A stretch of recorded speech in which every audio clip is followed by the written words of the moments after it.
Assalamualaikum warahmatullahi wabarakatuh. Perkenalkan, kami dari kelompok 5 beranggotakan Aftiha Maulidia, Imara Alfarida, Resti Anais, dan Salsa Bariskia akan memberikan sebuah video tentang teori belajar sosial menurut Bandura dan Vygotsky.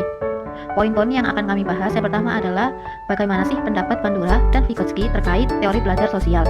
Yang kedua, apa konsep dari teori belajar sosial. Yang ketiga, bagaimana penerapan teori belajar sosial yang menurut Bandura dan Vygotsky.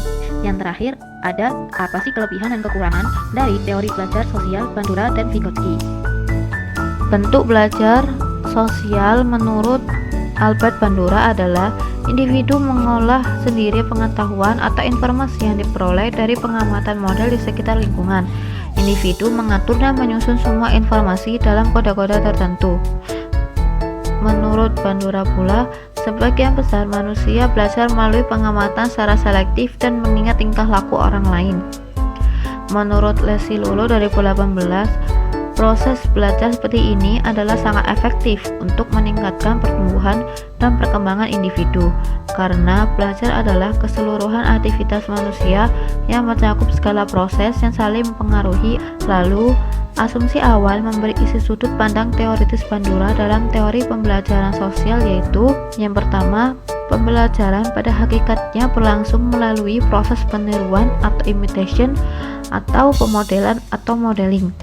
Yang kedua, dalam imitation atau modeling, individu dipahami sebagai pihak yang memainkan peran aktif dalam menentukan perilaku mana yang hendak ia tiru dan juga frekuensi serta intensitas peniruan yang hendak ia jalankan. Di bagian selanjutnya, kita akan bahas tentang konsep teori belajar sosial menurut Bandura. Konsep teori belajar sosial menurut Bandura ada 3. Yang pertama, pemodelan. Bandura mengklasifikasikan 4 fase belajar dari pemodelan, yaitu yang pertama ada fase atensi, yang kedua fase retensional, yang ketiga fase reproduksi, dan yang keempat fase motivasional. Konsep yang kedua ada belajar Vygotsky. Sebagian besar belajar observasional termotivasi oleh harapan bahwa meniru model dengan baik akan menuju pada reinforcement. Akan ada orang yang belajar dengan melibatkan orang diberi reinforcement atau dihukum waktu terlibat dalam perilaku-perilaku tertentu. Yang terakhir, konsep dari Bandura ialah perilaku diatur sendiri atau self-regulated behavior. Bandura mengatakan bahwa perilaku manusia sebagian besar merupakan perilaku yang diatur oleh dirinya sendiri atau self-regulated behavior. Manusia belajar suatu standar performa atau performance standards yang menjadi dasar evaluasi sendiri.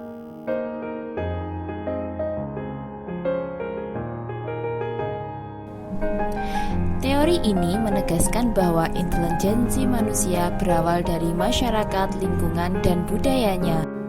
Yang pertama, zone of proximal development adalah zona antara tingkat perkembangan aktual dan tingkat perkembangan potensial. Dan yang kedua yaitu scaffolding, ialah metode untuk membantu anak hanya pada tahap awal pembelajarannya.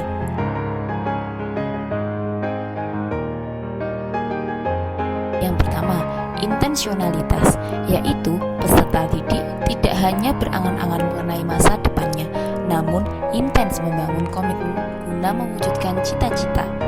Yang kedua, memprediksi, ialah peserta didik dapat memilih dan mengantisipasi perilaku yang memberikan keberhasilan dan kegagalan. Yang ketiga, reaksi diri, yaitu peserta didik mampu memberikan motivasi dan regulasi terhadap apa yang telah dikerjakan. Penerapan teori Vygotsky. Yang pertama, guru mendampingi murid saat pembelajaran. Yang kedua, kerja kelompok dengan saling mengajari temannya. Yang ketiga, belajar dengan teman supaya akan lebih memudahkan dalam berkembang. Kelebihan teori Bandura. Yang pertama, lebih lengkap dibandingkan dengan teori sebelumnya. Yang kedua, Bandura memandang tingkah laku manusia akibat dari reaksi interaksi manusia dengan lingkungannya. Yang ketiga, pentingnya conditioning dan imitation. Kemudian kekurangan teori Bandura. Yang pertama, sangat sesuai jika diklasifikasikan dengan teori behavioristik. Yang kedua, terkadang membentuk tingkah laku negatif dari hasil peniruan. Kelebihan dan kekurangan teori belajar sosial Vygotsky. Kelebihan. Yang pertama, pembelajar selalu aktif dan dapat menemukan cara belajar yang sesuai dengan dirinya. Pembelajar atau siswa bisa menemukan cara belajar yang sesuai dengan dirinya, sesuai kemampuannya. Menghasilkan individu atau anak yang memiliki kemampuan berpikir untuk menyelesaikan setiap masalah yang dihadapi. Memperkuat perolehan pengetahuan yang baru bagi pembelajar sebagai motivator yang memberikan rangsangan agar siswa aktif dan memiliki gairah untuk berpikir. Pembelajar lebih diarahkan pada penggunaan strategi untuk mengembangkan kemampuan intermentalnya daripada kemampuan intramentalnya. Campur tangan guru hanya sedikit, karena guru hanya membantu menunjukkan jalan keluar bila siswa menemukan hambatan dalam proses berpikir. Siswa hanya mendapatkan konsep-konsep dasar dari materi pembelajaran, sehingga mereka harus mampu mengembangkannya sendiri.